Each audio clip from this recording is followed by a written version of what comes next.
Hello, High Society. Welcome back to another episode of Sordward and Shielbert Spectacular Podcast, episode 21. Boys, we should have all brought our favorite beer or something on. I wasn't thinking. Could have had this be a drinking cast. Next time, 22 is always the heavier one because you can buy all you want beforehand.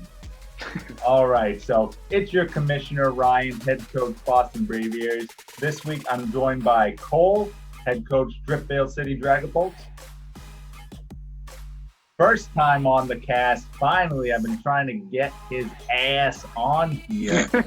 It's Josh, a.k.a. Sins, head coach, Sin City Squirtles. What's going on, Josh? What's going on? Good to have you on, man. Finally. All the technical errors, all the timing, Hey, And always a pleasure to have Juan, head coach, Worcester Delibirds on. How's it going, Juan? What's up? At ease. All right. So, guys, a lot going on. Wrapping up the first half of season 3 for 5S. Very exciting. So we'll be taking a quick look back at that. We'll be looking at the standings, kind of breaking down where all the teams stand at this halfway point. Some quick Pokemon news, though. Later this week, on Thursday, this will be coming out on Monday.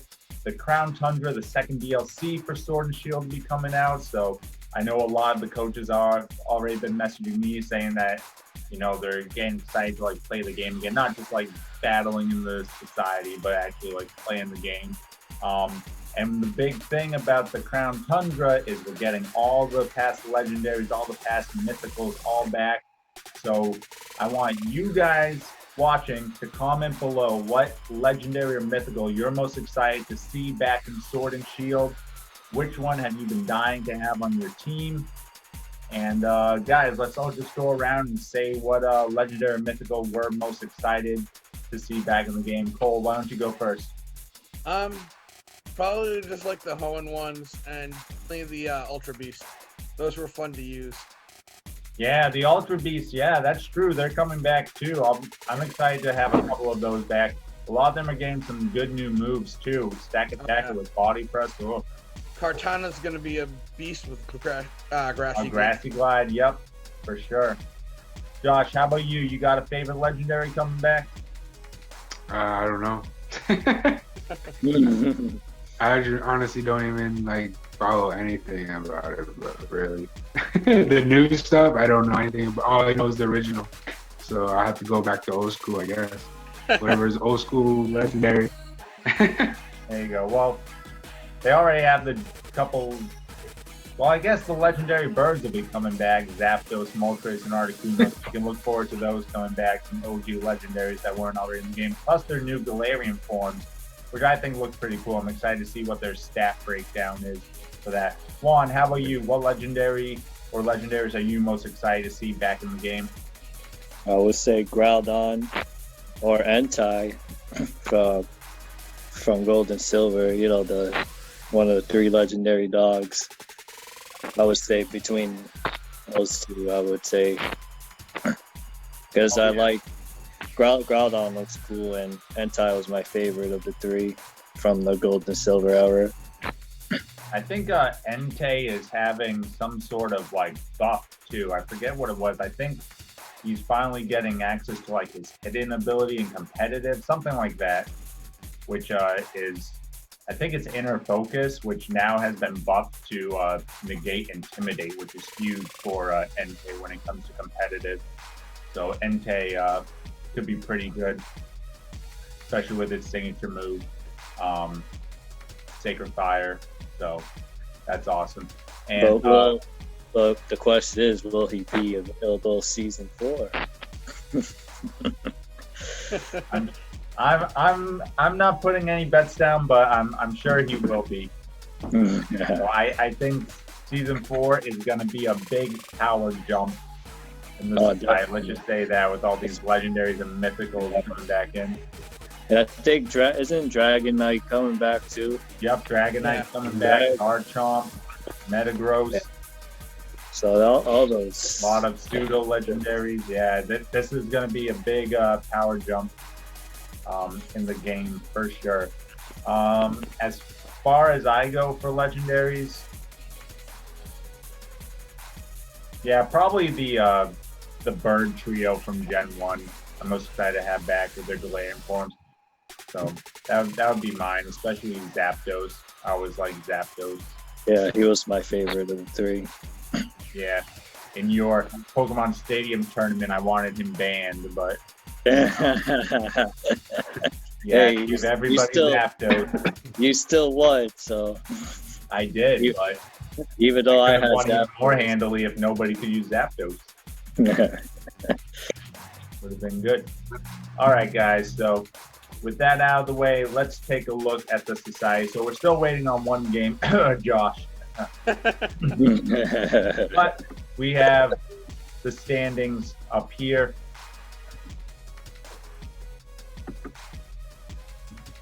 Here we go. All right, so we now have a tie in first place. Denver's caught up to the Boston Braviaries. They're both 4-0, the last two undefeated teams with 14 points. Guys, these two teams are playing in week 7, so that's 3 weeks away. Do we think at least one of them will get a loss in the next couple weeks? Yeah, you. Yeah. If nobody can beat you, I would hope at least Denver can. Have you faced Denver yet? In the past, I have. I'm 2-1 against them in history. No, you never know. But both of my wins were in playoffs, so maybe they just bring it more in the regular season. I don't know. I think. Yeah, but you got a few threes there though. Don't sleep. Yeah. Well, we'll see. Denver is definitely a scary team. So if I think that'll be fun if we're both undefeated in week 7, because we've never had an undefeated team through the whole season. The team to beat has always dropped one somewhere along the way. So this could be the season where we have somebody at least going 7-0 into week 8, right? And also, the team to beat has lost the past 2 finals. So. That's right. They lose the key games. I don't know. Not gonna be. I like that you guys have the same differential too. Yeah. They're the power couple of this league. They really are, which is why she needs to win. Yeah, Denver's been a lot more consistent than me. I had that 6-0 sweep in week 1, but the rest of my games have been like 2 Pokemon remaining or something. So she's been more consistent, having consistently like 3 or 4 Pokemon. But all right, third place we got Tuscaloosa moving up to 3-1 with 6 differentials. Reno coming back. I'm surprised. Well, I guess I shouldn't say surprised because I know Dave is a good coach, but from where his team was when he drafted it to be 3-1 with 4 points, very, very good for the Reno Weezing. There we got PSG. Their only loss to the Boston Braviaries in week 1 where they got swept, but they're 3-1 with a 1-point differential again. They had to climb up from a -6. Montreal picking up back-to-back wins, now 2-2 with a +5. So their losses were by a very narrow margin. They've been able to pick up a couple wins now. 7th place, we've seen the Minnesota Needle Kings lose back-to-back, but still 2-2 with a +3. Vero Beach also 2-2 with a +1 differential, also losing back-to-back. So we have a couple teams winning back-to-back, a couple teams losing back-to-back. Speaking of winning back-to-back, Juan, 2-2 now, still with a -1 differential, but you're on the upswing in 9th place, so still in the playoff picture at the end of the first half of the season. And Charm City, once 2-0, now 2-2, again with a -1 in 10th place, losing the tiebreaker because they lost to the Worcester Delibirds this week. Juan, did you want to say anything about that match? It was a pretty competitive match. Charm City's definitely stepped up their game from last season. So definitely, last season they were an easy win. This season they're not. They're definitely given more competition this year, this season, to say. For sure, kind of a Cinderella story, being one of the because we had 2 winless teams last season, but being one of the winless teams last season and starting off pretty well. I mean, they've slid a little bit, but still in the playoff picture in 10th place. So hopefully they can keep that up. It's not surprising knowing Zach. As competitive as he is, I figured he wasn't too happy of going winless last season. Yeah, when the Psyducks are better than you, that's when you know something's wrong. Gotta rethink your priorities.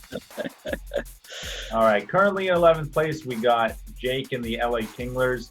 They still need to play their game, but they're currently in 11th place. 12th place, we have Cole, 1 and 3. An even differential, though, which is still pretty good. Being 1 and 3 and having an even differential, that means, your games are close. Cole, did you have anything you want to say about your game this past week? Yeah, like I told you, I knew I was going to lose, but it was just a matter of how many of your Pokemon I was going to take with me. ended up being pretty close, I would say. Oh, yeah. Only 2 Pokemon, so. Yeah, I may lose, but at least take half you guys out. I don't care. Exactly. Yeah, exactly. 13th place, we got Seattle Shiny Sylveons. 14th place, the Mighty Psyducks. We got 15th place currently anyway, 0-3 Josh and the Sin City Squirtles. Oh, did we lose Cole? No, I lost Cole. No, I'm still here. Oh, you just shut off your video? Just for a sec, yeah. Okay. What are you doing, getting naked? I just didn't want it to show up on YouTube. And in Seoul, last place, 0-4, minus 14 points.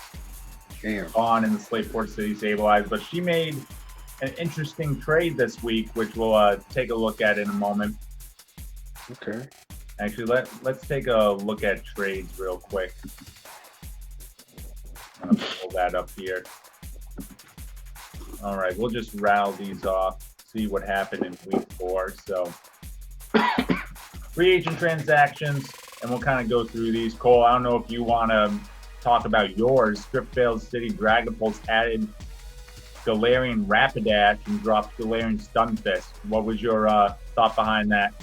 Well, so I had a plan for Stunfisk. I mean, now that I kind of got rid of it. So I had Terrain Pulse on it to use alongside my Rillaboom's Grassy Terrain. But when I was fighting Yvonne, it really just, I realized it's just too slow for that to work. Yeah, I didn't even realize it got Terrain Pulse, so yeah, that could have been interesting. I was actually watching a video from A-Drive, and he's doing his own VGC tournament, and one of the people he was fighting actually used it, and I was like, wait, that's a thing? That's actually a really good idea. Just because its ability mimicry turns it to a grass type. Yeah. Not only gets the stab boost, but it gets the grassy terrain boost as well. Wow. Yeah, that's pretty cool. Oh yeah. I didn't even know that. Yeah, maybe something for future drafters to think about, or now that it's a free agent. Yeah.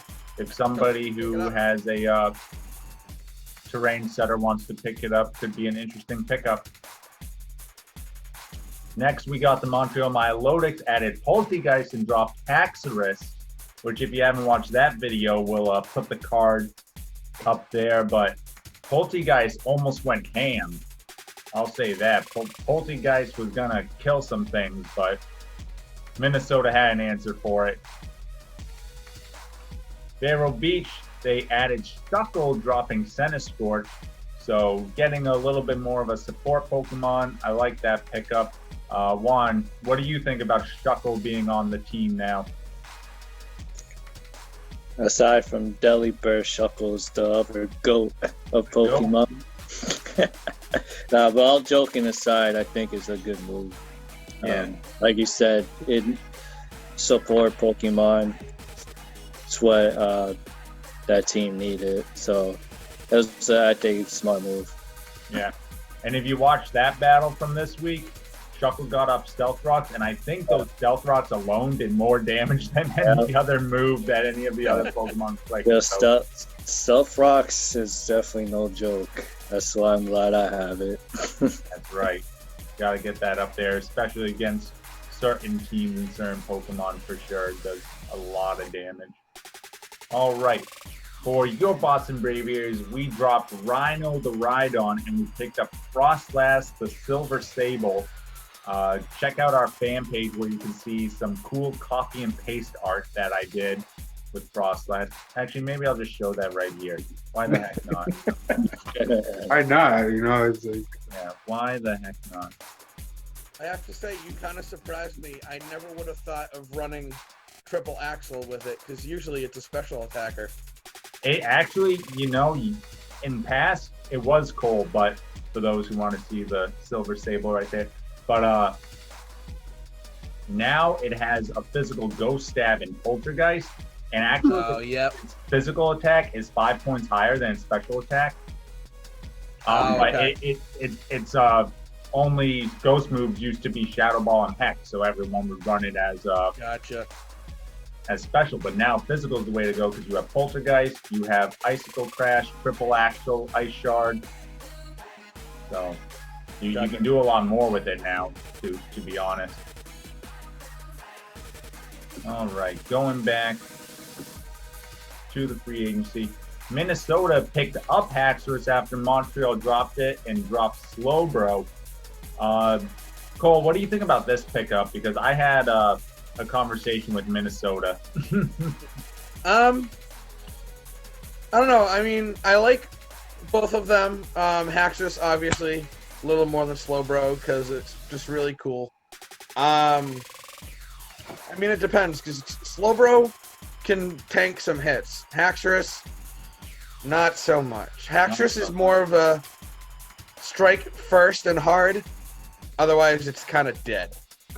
I just feel like because last week they dropped Mandibuzz for Terrakion, and then this week they dropped Slowbro for Haxorus. So I was telling him, like, now you have nothing to, like, pivot around in. Like, you're kind of, like, send something out and hope it kills a couple things, you know, because you're not going to be switching into too many attacks. But, and it didn't really work out for him. The team that dropped Haxorus was able to beat Haxorus this week, so Minnesota's got to turn that around. I think he's going to be looking to pick up another bulky Pokemon soon. Tuscaloosa Talonflames, a G-Max pickup. They dropped G-Max Corviknight and picked up G-Max Lapras. Again, for those who watched my tier list video looking at the free agent pickups, I really like G-Max Lapras. You can do a lot with it. It's like Aurora Veil. You can run weakness policy on it because usually it's bulky enough to take at least one super effective hit, and then it becomes a very powerful Pokemon behind those dual screens. So very good pickup there, just making Tuscaloosa that much better. Charm City Charizards dropped Frostmoth and added Decidueye. Juan, what do you think about this? Because this was kind of like a late pickup in the week. Happened on a Saturday, the day before your match. So were you afraid of Decidueye looking at it? No. I wasn't. I like Decidueye, don't get me wrong. I'm not saying it's a bad move, but it's not one that's gonna make me scared. So yeah, I hear you. It it killed one Pokemon, right, on your team? It wasn't that threatening. No, yeah. All right, Reno Weezings, they drop Araquanid and add Obstagoon. So that's interesting. Josh, what do you think about that, dropping the Water Spider? I don't know. But I don't know, man. I haven't even traded any of mine yet, so. Yeah. I've always had mixed feelings about Obstagoon. Like, I like it on paper, but it just dies every time I use it. Yeah. Like, it doesn't have, like, a good all the Pokemon I use die. So I get a couple good ones. Josh, we're talking about when I use Pokemon. Pokemon I use, they don't die. No, well, yeah, because you're a wizard. Good of it. All right, and the last free agent pickup we had PSG, Paris Saint-Germignon. They picked up Araquanid after it was dropped and dropped Oyster. So interesting pickup for them. Cloister's another one where you always look at it on paper and you're like, ooh, Shell Smash, skill length. With King's Rock, you get a lot of chances to flinch, pretty decent speed tier, even before getting a Shell Smash off. But again, it just seems to die before you can really do too much. You need like the perfect switch in, which is kind of hard to do. And we had one trade this week, first trade of the season. Slateport City Sableyes trade Umbreon to Tuscaloosa Town Flames for a Alolan Raichu. Juan, what do you think about this trade? I would need to know why the trade was made first before I would say anything. Like, do you know why Tuscaloosa made the trade? Tuscaloosa made the trade because Raichu always died and didn't do anything. All right. Yeah. And they wanted something with a little bit more bulk. Yeah, and if that's the case, then that's a good move on their point. Umbreon's a pretty good mod. Yeah. Yeah, he's pretty bulky. Only has a couple weaknesses, so 3 weaknesses, I guess. But usually his bulk lets him survive a couple hits. Get some good recovery. And Slateport City Sableyes has Pincurchin, which will allow them to set electric terrain for Surge Surfer, Raichu's ability to double its speed. So it turns out it might benefit both teams. Yeah, exactly. So we'll have to see how that all works out. But I think it's a solid pickup for both teams. Because good luck to both teams. Yeah, good luck to both teams. All right, guys. So we rattled all that fun stuff off. Now, let's have some fun to close out the podcast here. Take a look at the first half of the season and break down the tier list with all the teams. All right, guys, so we got all 16 teams here, and we got the tier list broken down, the teams to fear, playoff teams, so teams we think will definitely be in the playoff picture, on the bubble, so they may or may not make it, might miss out, so we think more likely than not they won't make it, and then better luck next season, Josh. Thanks for playing. Exactly.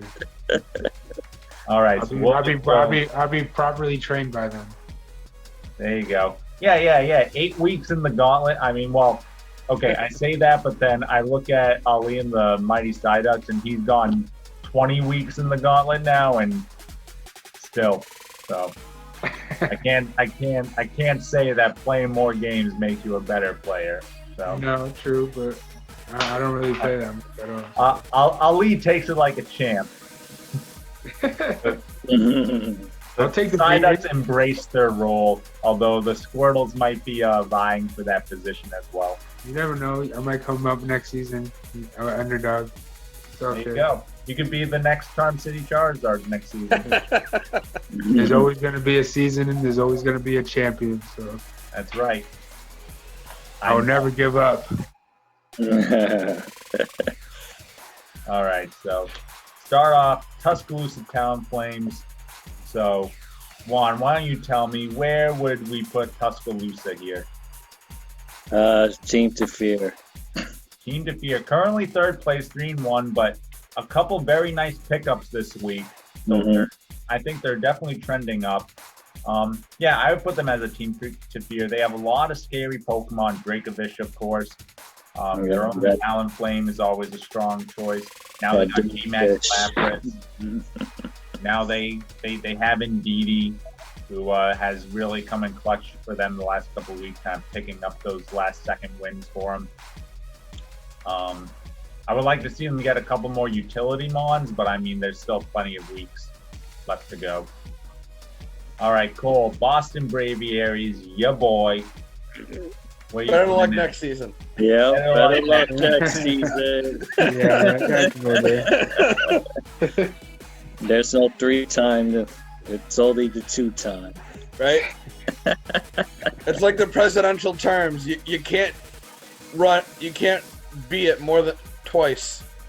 Hey, maybe I'm FDR. Okay, modern presidential terms post FDR. All right. But okay, Juan, why don't you give me a serious answer? In all honesty, it's the team to fear. You're a defending champion. You're undefeated, and you have a pretty good team. Sinister Six, one of my favorite groups in the Marvel universe. Yeah, so you're up there, team to fear. All right, you could have convinced me with playoff team because honestly, I don't think my team by itself is all too great because I am kind of doing like a theme team within the team. Yeah, but it's the coach, though. You know what I mean? It's the coach. It's the mastermind behind it all, pulling the strings. Puppet master. All right, The so real our dream album. Cinderella story this season, Charm City Charizards. Josh, do you have a feeling on them? Where They're going to play. They're going to the playoffs. playoff team? Yeah, I can see that. I really like their team. So, couple bad beats these past weeks, but I think he can turn around and You're gonna the make playoffs. Although he's got to go up against the Sinister Six this week, so Oh yeah, relax. I don't know. You know, you never know. You might take it from you. Never know. I don't give out wins, baby. Take them. All right, Cole, the Denver Ninetales. Oh yeah. Obviously, team to fear. Team to fear, probably the team to fear. Like, I'll be honest with that. Like, I don't. Anybody want to trade Weeks in Week 7? I already I don't want to faced play them. them. I'm already facing them, so. Give me some pointers, because I haven't been watching all her games as much. I think maybe my strategy from last season, strike first, strike hard. I think it's just the best way. Just don't let her set up. Yeah. I'm not playing her in the regular season, and I'm kind of happy about that. Take it for the playoffs. Yeah. All right, Juan. We got Cole in the Driftveil City Dragapults. Currently 1-3, but he's got a good differential for Yeah. his record. So Because of that, I would say on the bubble. yeah, he's gonna. Cole, you got to rattle off some wins, my friend. Oh, I know. Hey, I hung in with you the other day, so that wasn't too bad. There you go. I believe in you. Good, that's one of us. All right, the LA Tinglers.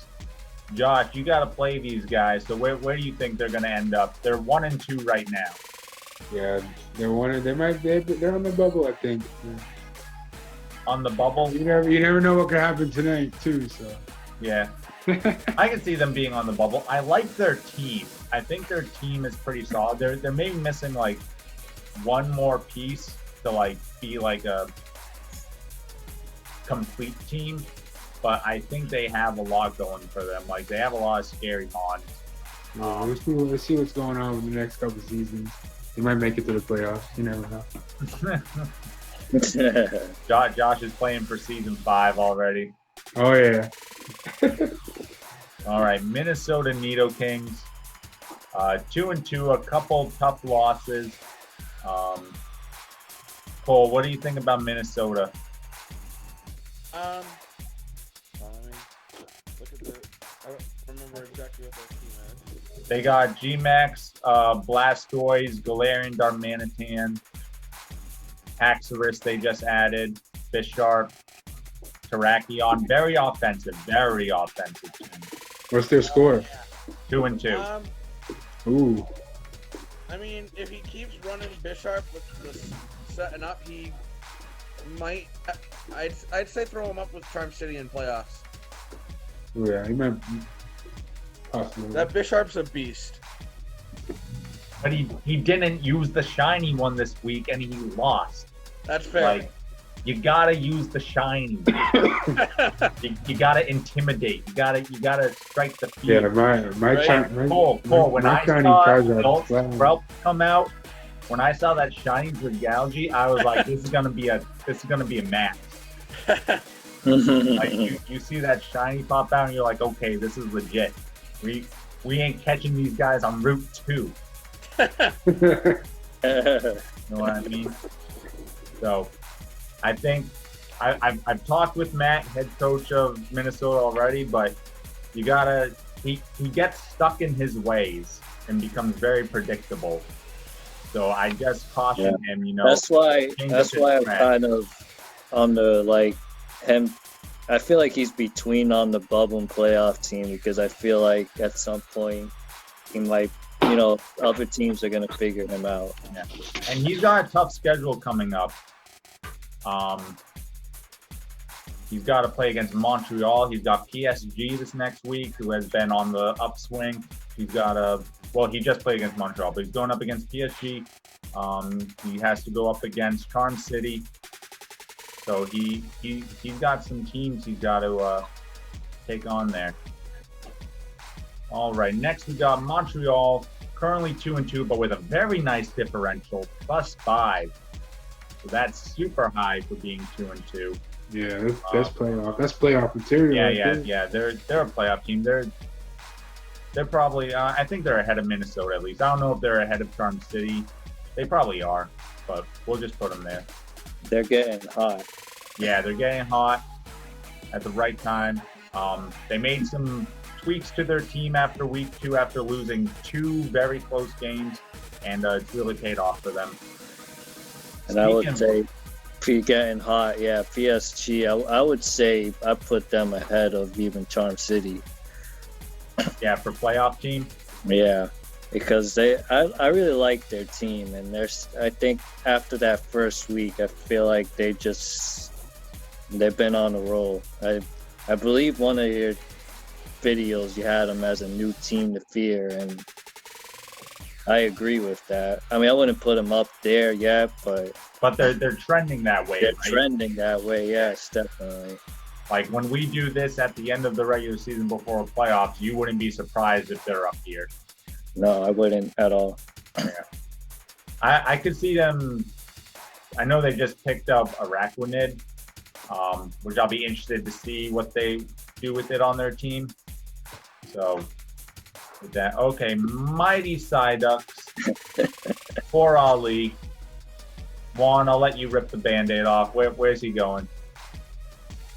As much as I like you, Ali, better luck next season. Yeah. Ooh. Okay, Ali, here's the Right thing. behind you, Ali. Every season you pick G-Max or Beetle. Pick a better G-Max. That's lesson 1. Ali, that's lesson 1. Maybe he wants to prove he can win with G-Max or Beetle. Okay, but if he does that, he needs to build a team around it. You got to build a team around Gravity. You got to pick like Milotic with Hypnosis. You gotta pick these Pokemon. You gotta pick. Hey, Flapple's still on the free agent market, Ali. Grab him. You got Grav Apple, which doubles in power when you're in Gravity. I'm just saying, if you want to make G-Max Orbeetle good, you got to really give it that support. And maybe then you'll miss out. Yeah, right. I know. It's Ali. That's why. I love you, Ali. You're the best. We love having you every season. It's good to see a free win on the schedule. All right. So, Reno Weezings, 3-1. Cole, where would you put them? They've been switching their team up a lot too recently. I'd probably throw them in the playoffs. Yeah, I think they're somewhere around here, like in the middle somewhere. Actually, maybe they're even up here. I like their team. They have a defensive team, but they use it well. Dave's a good coach. So, all right, next we got Seattle, Shiny Sylveon's Ian. Josh, where are we putting Ian? How many wins he has? He is 1-3 currently. On the bubble. On the bubble. Yeah. Juan, what do you think? Do you want to be harsh here? Yeah, sorry, Ian. I'm gonna say might miss out. Yeah. He's got to rattle off some stuff. He has good Pokemon. G-Max Gengar, strong. Dragapult, of course, strong. Necrozma, very good. He has a lot of type overlaps though. So, and he hasn't made any free agent switches this season. So I would like him to try to mix some stuff up because I feel like, if you, again, with the types, you only need a few Pokemon to kind of outmatch him. Yeah. I feel like too with him is he becomes predictable as well. Yeah. Yeah, he's brought the same 6 Pokemon every week. So again, he did that. He did that last season too. So yeah, he should. I would say try to switch it up a little bit. Yeah, for sure. So, Ian, if you're watching, take these pointers. Maybe you can move up to the bubble. There's still a chance. Still 4 weeks. You never know. You could be 3-5 with a half decent differential and probably sneak in. I wouldn't be surprised. All right, Cole. Our boy Josh, he finally gets on the podcast after over a month. And you know what? I'm gonna give him the benefit of the doubt. I was gonna put him in the better luck, but I'm gonna put him in might miss out. Oh, okay. I got some faith in you, Josh. Come on. Yeah, I could take some guys out. I need to get used to the battle formations, but I'll get there. I'll say this: we put LA on the bubble. Josh, if you can beat LA, then you deserve this spot. You can probably make a run at it, but you got to beat LA. All right. Or I'm coming back and I'm redoing this whole fucking podcast and I'm sure I will fight my best. I won't give out on LA to get an easy win, but I'll try. I got faith in Josh. Out of all the people in game night, he's the one who adjusts to games. I would say one of the best ones. So if he puts his mind to it, he'll adjust to Pokemon. He'll become good. I got faith in you, boy. I think Josh. I got some weird Pokemon, but they can fight pretty good. There's a couple of them that I can fight with. I will say though, Josh, you kind of brought this up, but you are kind of using this as a learning season, and I think you're gonna take everything and come back. Oh, I hope so. Harder and stronger season 4. That's the plan. Yeah, but rattle off a couple wins for me, buddy. At least show you can hang. I'm gonna try. All right, next we got Slateport City Sable Eyes. Made a very nice trade, I think, today. Juan, where are we gonna stick them? 0-4, currently last place. I want to say better luck next season, but I'm going to give him the benefit of the doubt and put him on might miss out because I think the trade, who knows, the trade could help them turn around. So I'm going to give him the benefit of the doubt. Yeah, I think they're another key piece from getting their team together. They have 2 Swift swimmers in their G-Max and Barraskewda. They have not brought Barraskewda yet to any games, which I told them is very disappointing because Choice Band Barraskewda hits like a truck.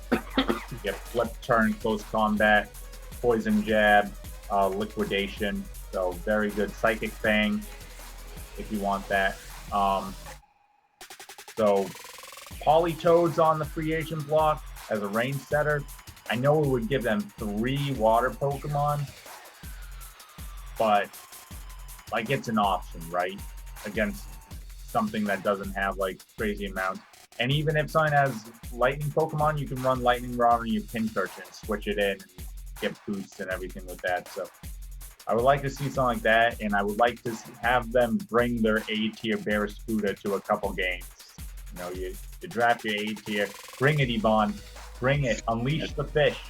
That's very surprising, though. I feel like your G-Max, S, and A should always be there. I didn't bring my A-tier this week, but that's just because I had a very bad matchup against Bull. So Como was not going to do much for me in that match. All right, next we got Vero Beach Volcarona. The Tech. Ed brings the tech for those who haven't watched any of his matches. He brings the craziest items, some of the craziest sets that I've ever seen. Currently 2-2, losing a couple games, but he's definitely a fun coach to watch. Cole, where would you put Vero Beach? I I'd say. I mean, you said he's 2-2. I'd say probably on the bubble. Yeah, on the bubble. Yeah. He's very unorthodox. So I could see, like, he brings all these trade sets. They've worked out very good for him the first couple weeks. For those who watch those battles, but didn't work out for him the second couple. So I think it kind of depends, like, how his tech kind of works. But he has a pretty solid team overall. His S-tier Conch Elder, he hasn't been bringing too often. So maybe he should swap that out for something he would want to more consistently bring. Unfortunately, he has G-Max Cinderace, so regular Cinderace isn't an option for him. But I can see him, like, picking up Keldeo is a very good pick in S-tier. There's a couple. Rotom Heat is always good. It's a good defensive and offensive Pokemon. All right, there he is, ladies and gents, the Worcester Delibirds. Josh, Worcester Delibirds 2-2, but on the upswing, rattling off back-to-back wins. Where are we putting the Worcester Delibirds? I don't know. What do you think, Brian? I'm not supposed to put my opinion. I'm the commissioner. All right, let's see. From what we're looking at right here, I think Worcester's going to be a playoff team. I think if Minnesota's a playoff team, and again, like, Matt, if you mix up your strat and stuff and all that, like, don't fall into the trap of being predictable, then I definitely think you're a playoff team. But I think Juan can coach his team and all that. Like, Juan will make adjustments when he needs to. So I think if we're giving Minnesota a playoff team, Worcester is also a playoff team. And I think that this is kind of like a nice picture. You got a few teams on top, few teams that are consistently on top from previous seasons. You got this nice chunk of teams like, okay, these teams are going to make the playoffs. And then you got a few on the bubble, a few that maybe if the cards fall right, they can squeak in. And then you got the mighty side-ups. Better luck next season, Ollie. All right. Guys, thank you for an excellent first half to season 3 of 5S. Always a pleasure to have all our socialites. Remember, we're making that push to 100 subs. We almost broke 90. I guess I was a little ambitious thinking we could make it in 1 week. But, I tried. I was pumping out the videos. We did all right. We made a couple subs every day, so that ain't bad. But definitely hit that like button. Comment again what your favorite legendary coming back in the Crown Tundra later this week is. Comment below what team you enjoyed watching the most on the first half of the season from our videos. And guys, any last words for the society? Josh, good luck in your battles tonight. Oh yeah, good luck, Josh. Thank you. Are you battling tonight, Josh, or are you battling? I'm gonna text him like around like 10:30, see if because he texted me last night saying. Yeah, he's gonna get there at work at like 10. So. Yeah, he said he gets home around 11, so I'll text him around like 10:30, see what's up, and I'll do a quick battle, and then I'll write down the information and I'll send it to you. I'll probably I don't know. I'll let you know in the morning. I'm probably gonna be too tired. I'll remind him to record it. So guys, we'll have another video on Monday as well then for a battle video, so you can all watch that. All right. As always, socialites from the society, stay classy.